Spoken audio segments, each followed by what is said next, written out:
Bienvenidos al curso de cálculo tensorial. En el video de hoy vamos a ver el tensor de Kronecker y el símbolo de permutación. Vamos a empezar con el tensor de Kronecker. El tensor de Kronecker es un tensor de segundo orden. Cuando nos referimos al orden de un tensor, pues básicamente se refiere al número de índices. Aquí observamos que tiene dos índices. Como tiene dos índices, lo podemos representar en forma de matriz. Aquí lo observamos que el símbolo del tensor de Kronecker es la letra griega delta. Entonces aquí lo observamos que solamente tiene valores de 1 en la diagonal y el resto es 0. Aquí la definición observamos que dice que 1 para i igual a j. Quiere decir las posiciones 1, 1, 2, 2 y 3, 3. Y 0 para i diferente de j. Aquí estamos hablando de n igual a 3. ¿Esto a qué se refiere? Como recordamos en el video anterior, el número de componentes de un tensor está definido por su orden y por el número de dimensiones. Entonces para dimensión 3, o sea, para el espacio tridimensional habitual, entonces este tensor va a tener 9 componentes. Ahora, al multiplicar matricialmente el tensor de Kronecker por otro tensor cualquiera, se obtiene de nuevo el mismo tensor. Por ello, el tensor de Kronecker se le llama unitario. Básicamente, esto es la definición de la matriz identidad. Este tensor de Kronecker observamos que es una matriz identidad. ¿Qué quiere decir? Que al multiplicarlo por cualquier otro tensor, pues como si lo multiplicáramos por 1, básicamente, entonces va a dar el mismo tensor. O sea, aquí observamos que la definición de este tensor aparece con un índice contravariante que es i y con un índice covariante que es j, pero esa no es la única definición. Existen también definiciones cuando tenemos el tensor de Kronecker para dos signos contravariantes i y j, aplica las mismas condiciones, y cuando tenemos dos signos covariantes o dos índices covariantes i y j también, y aplica la misma definición. Bueno, ahora vamos a ver algunas de las propiedades de este tensor. Entonces vamos, la primera, si tenemos el tensor de Kronecker con i y j y lo multiplicamos por un tensor de un orden 1 o un vector contravariante a j, entonces nos va a quedar que estas j se anulan y va a quedar solamente i. Entonces en ocasiones se le llama el delta de Kronecker operador de sustitución, ya que permite reemplazar un índice por otro, que efectivamente esto es lo que ha hecho acá. Simplemente este j, como aquí ya aparece este j, lo sustituyó por esta i. Vamos a ver que efectivamente esa propiedad tiene su razón de ser. Entonces, i y j son los índices del tensor de Kronecker y j el del tensor cualquiera que hemos escogido. Observamos que como este signo está repetido, entonces va a haber suma con respecto a ese índice. Entonces vamos a asignarle hasta ahí el valor de 1. Entonces delta de 1, aquí abajo vemos este 1, 1 y 1. Y vamos a sumar respecto a j. Entonces va a aparecer aquí 1 a 1, 2 a 2 y 3 a 3. Entonces, por definición del tensor de Kronecker, observamos que cuando los signos son diferentes, o sea, cuando estos índices son diferentes, o sea, 1, 2 y 1, 3, esto da 0. ¿Qué quiere decir? Que el único término que queda aquí sería delta de 1, 1 por A1. Y vimos que al multiplicar ese tensor unitario por el vector, pues da el mismo vector, que es en este caso un tensor de primer orden, entonces nos queda A1. Ahora, si asignamos a la i el valor de 2, entonces delta 2, 2 y 2 observamos y sumando respecto a j, entonces 1 a 1, 2 a 2, 3 a 3. De nuevo, observamos que este con signos con índices diferentes es 0 y este con índices diferentes es 0, o sea que solamente queda este delta 2, 2 a 2, que se resume en A2. Ahora, y dándole por último el valor de 3 al índice i, entonces tenemos 3 acá, 3 y 3, y sumando respecto a j tenemos delta de 3, 1 a 1, delta de 3, 2 a 2, delta de 3, 3 a 3. Y aquí de nuevo estos dos elementos se van y solamente queda 3.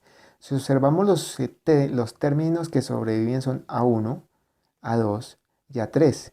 ¿Este índice cuál es? Observamos que es el que tiene el i, que es este 1, este 2 y este 3.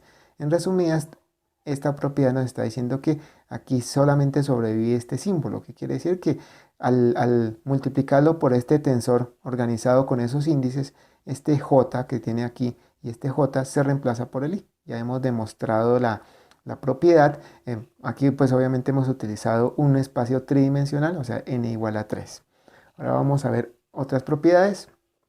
Ahora tenemos que el delta de IJ por el delta de JK es igual al delta de IK. Es bastante similar al anterior. Ahora lo vamos a hacer para un espacio bidimensional. Entonces delta 1, 1, o sea, dándole valor 1 y sumando respecto a J. Entonces 1, 1, 1, 1, 2 y 2, 1. Entonces al tener todas estas sumatorias, observamos que de aquí solamente sobrevive el 1, 1 porque este término de aquí es 0, este término de aquí 1, 2 es 0, este 2, 1 es 0, este 1, 2 es 0 y este 2, 1 es 0. Y en la parte de abajo solamente el término que queda sería este de acá, delta 2, 2 por delta 2, 2. O sea que eso nos resume que quedan dos términos, 1, 1 y el 2, 2. Esto, si observamos los índices que hemos manejado aquí, nos refiere a que solamente han sobrevivido el símbolo I, el índice I, perdón, y el K, que son los que quedan acá. Entonces ya se demuestra que delta de IJ por delta de JK es igual a delta de IK, que es lo que acabamos de demostrar. La tercera propiedad, ¿qué pasa si tenemos un delta de II? Entonces, si nosotros hacemos esa sumatoria nos va a dar n. ¿Qué va a ser n? Pues de nuevo el espacio o las coordenadas del espacio que estamos manejando. Ahora, ¿cómo se demuestra esto? Pues es sencillo. Delta de 1, 1, porque como estamos sumando respecto ahí, entonces van a valer lo mismo. Delta de 2, 2, lo mismo va a ser delta de 3, 3. Entonces observamos aquí que esto es 1 y esto es 1, 1 más 1, 2, porque estamos yendo hasta n igual a 2. Si hacemos que n valga 3, entonces tendríamos delta de 1, 1, delta de 2, 2, más delta de 3, 3, o sea, 1 más 1 más 1, 3. Básicamente lo que observamos es que cuando n vale 2, la sumatoria de 2, cuando vale 3, la sumatoria es 3. O sea, generalizando, la propiedad que tenemos es que el delta de II es igual a n. O sea, esa sumatoria va a ser n y ese n va a ser pues el número de dimensiones espaciales con las que estamos trabajando. Ahora otra adicional, que es la derivada de los xy con respecto a los xj, es el delta de ij.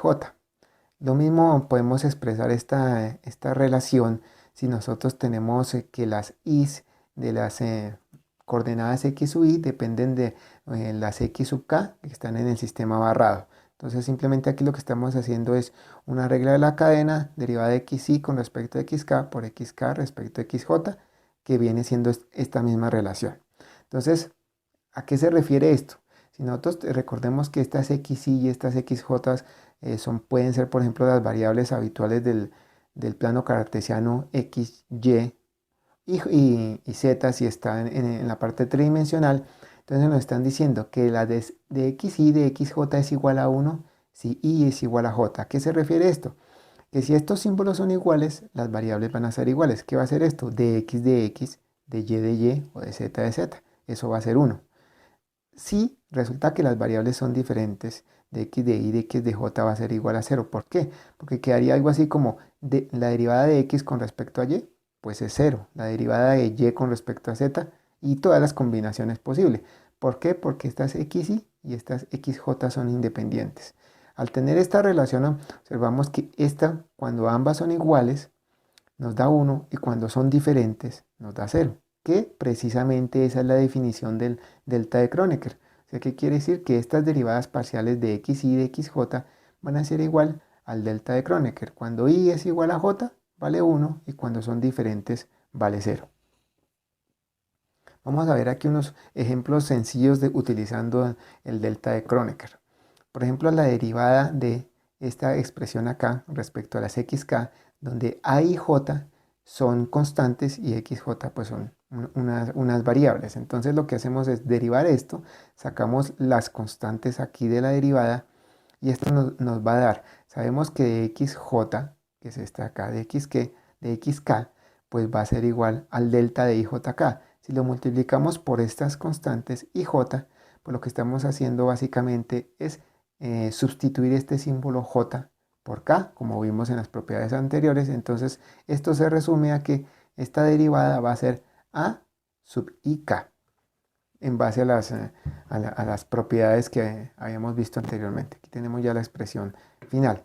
Ahora vamos a hallar utilizando las propiedades del delta de Kronecker o de la delta de Kronecker, como también se le llama, la derivada de a sub pq respecto a las xr por xp por xq.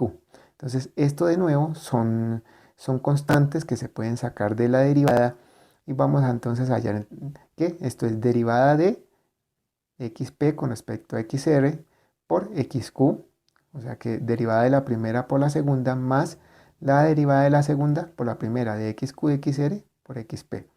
Entonces ahora tenemos de xp de xr, ¿qué va a ser? Pues el delta de pr por xq. De xq de xr va a ser igual al delta de qr. Ahora, entonces aplicando las leyes de multiplicación de por el delta de Kronecker, entonces aquí tenemos que APQ multiplicado por este APR, entonces sustituimos esta P y nos queda QR. En esta parte de acá, PQ por QR, pues sustituimos la Q y nos queda PR. Entonces estas son las constantes, entonces AQR XQ más APR XP. Ahora recordemos que cuando se repite un símbolo, entonces ese se puede sustituir por otro cualquiera. Por ejemplo, aquí tenemos que Q y Q se está repitiendo, nos está indicando una sumatoria.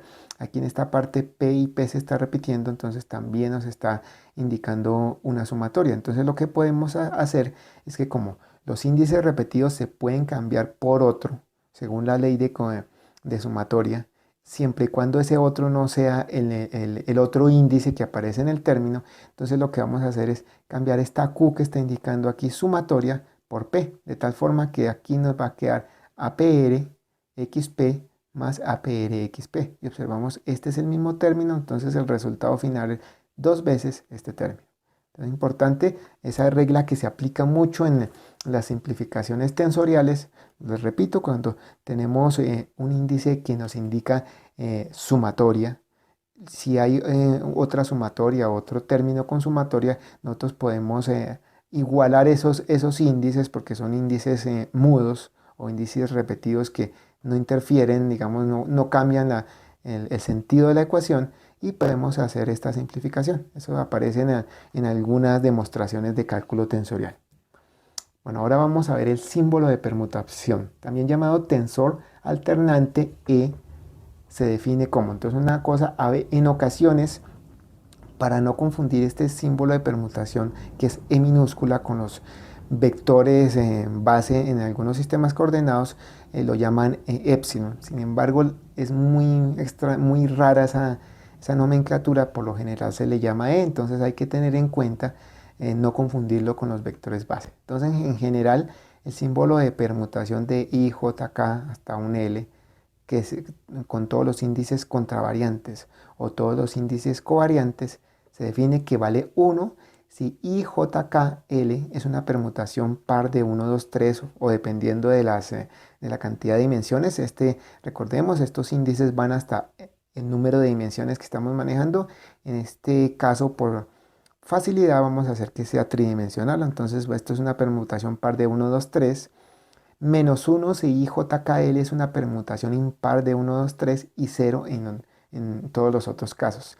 El tipo de permutación se refiere a la cantidad de transposiciones de dígitos necesarias para formar el nuevo número. Entonces vamos a mirar qué es eso.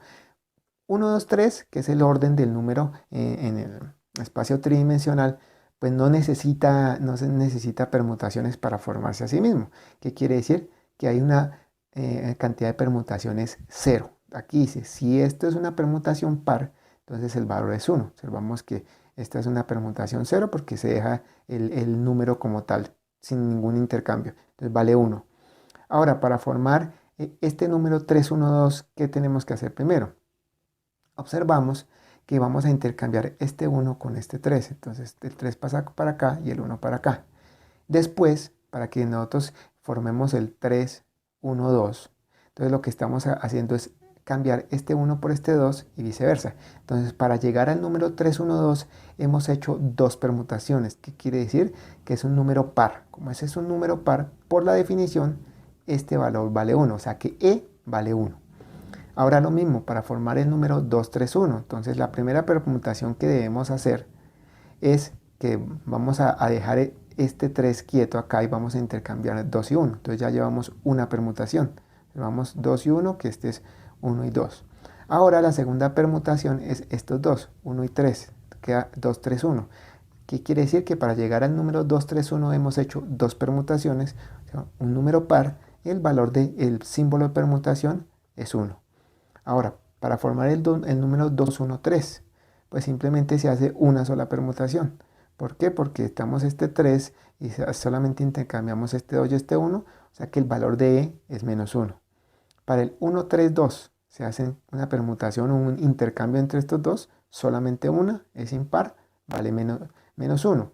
Y para la 3, 2, 1, lo mismo sucede, hay un intercambio entre 3 y 1, y el 2 se deja quieto, entonces vale menos 1. Entonces, estos son, para el espacio tridimensional, estos son los tres valores que, que tiene el símbolo de permutación. Hay algunas formas de facilitar eso, pues para no hacer este procedimiento, y una de esas que solo se cumple para el espacio tridimensional es colocar los números de esta forma, 1, 2 y 3, como si estuviera formando un reloj. Si trazamos nosotros unas flechas en sentido horario, como en el sentido en que las manecillas del reloj avanzan, entonces los tres números que podamos formar siguiendo estas flechas van a tener un valor de 1. Entonces vamos a ver 1, 2 y 3, vale 1. Aquí dice el siguiente número, 3, 1, 2, mire, 3, 1, 2, enseguida, vale 1. Y el último, 2, 3, 1, entonces 2, 3 y 1. Esa es la forma. Si cogemos esos mismos números organizados de la misma forma, pero trazamos las flechas en sentido antihorario, entonces los tres números que consigamos haciendo ese giro van a valer menos 1. Entonces observamos 2, 1, 3, observamos 2, 1, 3, 1, 3, 2, 1, 3, 2, vale menos 1, y el último 3, 2, 1, 3, 2, 1. Entonces, tres dígitos seguidos son una permutación impar para este caso, y tres dígitos seguidos son una permutación par para este caso. Como les digo, solamente esto se aplica en el espacio tridimensional. Entonces, aquí ya nosotros podemos concluir entonces que E1, 2, 3, que es este acá, igual a E3, 2, 1, igual a E2, 3, 1, vale 1. E2, 1, 3, E1, 3, 2 y E3, 2, 1 vale menos 1, que son estos tres. Esto nos ayuda a simplificar algunas expresiones en las que los símbolos cambian. Una cosa importante de la definición de acá, observamos que E1, 2, 3 es igual a E1, 2, 3.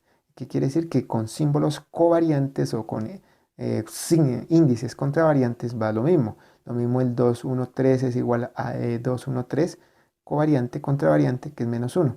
Y cuando se repiten los números, por ejemplo, E1, 1, 2 es igual a E1, 1, 2 igual a 0, que es esta parte de acá, 0 en todos los otros casos. Vamos a ver algunos ejemplos que son los más utilizados para simplificar expresiones con el símbolo de permutación. Entonces aquí expresar el producto cruz de los vectores I, J, K en base a E. Entonces recordemos que el producto cruz es 0 cuando se hace una multiplicación de vectores que se hallan en el mismo plano. O sea, I básicamente es el mismo vector, es 0. Y J, pues K, J cruz I menos K, J cruz J 0, J cruz K I, K cruz J menos I, K cruz K 0, K cruz I J e I cruz K menos J. Recordemos que estas expresiones salen de que el sistema cartesiano habitual es un sistema de derechas. ¿Qué quiere decir? Que cuando nosotros estamos multiplicando un vector por otro vector, multiplicación aquí en el producto cruz, entonces lo que hacemos es coger la mano derecha y partiendo del primer vector, por ejemplo en este caso I, nos dirigimos hacia el segundo vector J y el dedo pulgar apunta en la dirección del resultado. En este caso es K. La multiplicación contraria pues va a dar el mismo vector pero en sentido contrario. Ahora entonces la expresión para estas multiplicaciones en términos del símbolo de permutación entonces es los vectores unitarios, aquí con el circunflejo EP cruz EQ es igual a ERPQ, que este es el símbolo de permutación, por un vector genérico que es el ER, aquí es un vector unitario. Entonces vamos a mirar aquí a continuación que efectivamente eso se cumple. Entonces tenemos para el caso de R igual a 1, entonces tenemos que este R es igual a 1, entonces sería E2 por E3. Escogemos ese 2 por E3. ¿A qué va a ser igual? Al E1, 2, 3, porque R vale 1, esto vale 2, 3 por E1. Entonces, esto E2, ¿qué es? J, que está representando el vector unitario en la dirección de Y. Este es el vector unitario en la dirección de Z. Entonces, K. J por K, ¿a qué va a ser igual? A este que de las propiedades que vimos en la página anterior sabemos que es 1 por el vector unitario en la dirección de X, que es Y, y esto de ahí. Lo mismo para R igual a 2. Entonces, R igual a 2 va, si escogemos que este valga 1 y este valga 3, entonces nos va a quedar E213. Este E213 vale menos 1. Este E1 es I, E3 es K. Entonces tenemos que el 2 es J, entonces menos 1 por J, pues va a menos J. I cruz K es igual a menos J, que es I cruz K. Vamos acá. Se me ha perdido. Bueno, aquí, de las definiciones, I cruz K es igual a menos J. Listo. Entonces, R3, cuando queremos que R valga 3, este símbolo, entonces tenemos que E2 por E2. Simplemente para hacer el ejemplo, ya tenemos uno positivo, tenemos uno negativo, vamos a tener uno que valga 0.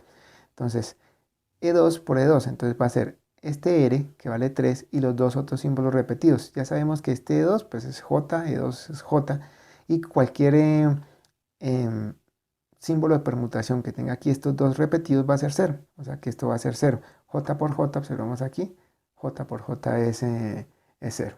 ¿Listo? Entonces esa es la forma en la que se demuestra que esta fórmula de aquí representa todas estas multiplicaciones. Ahora, un segundo caso típico también es expresar el producto cruz de dos vectores en términos del símbolo de permutación. Recordemos el producto cruz de un vector A por un B, entonces va a ser AY, BZ, o sea, esta es la componente en Y y esta es la componente en Z de B y de A menos AZBY, el AZBX menos AXBZ, AXBY menos AYBX. Entonces estos son los tres componentes. Ahora, ¿cómo se expresa eso en términos del símbolo de permutación?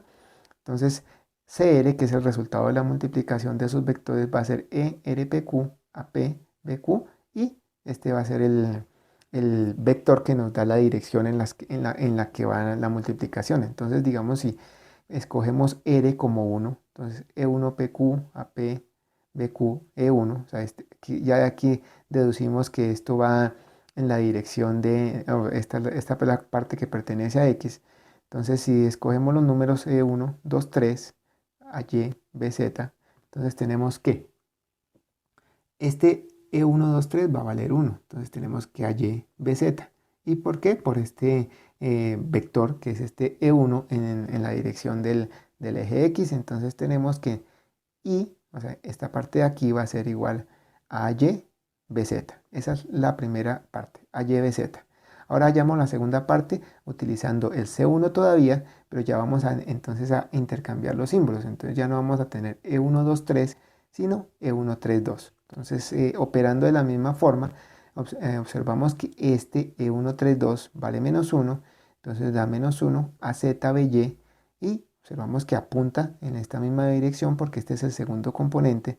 Entonces nos va a dar menos AZBY, que es esto lo mismo que tenemos aquí. Entonces la primera parte AYBZ, que es esta, y la segunda menos AZBY. Si nosotros hacemos el intercambio de los otros índices, pues vamos a hallar el resto de expresiones.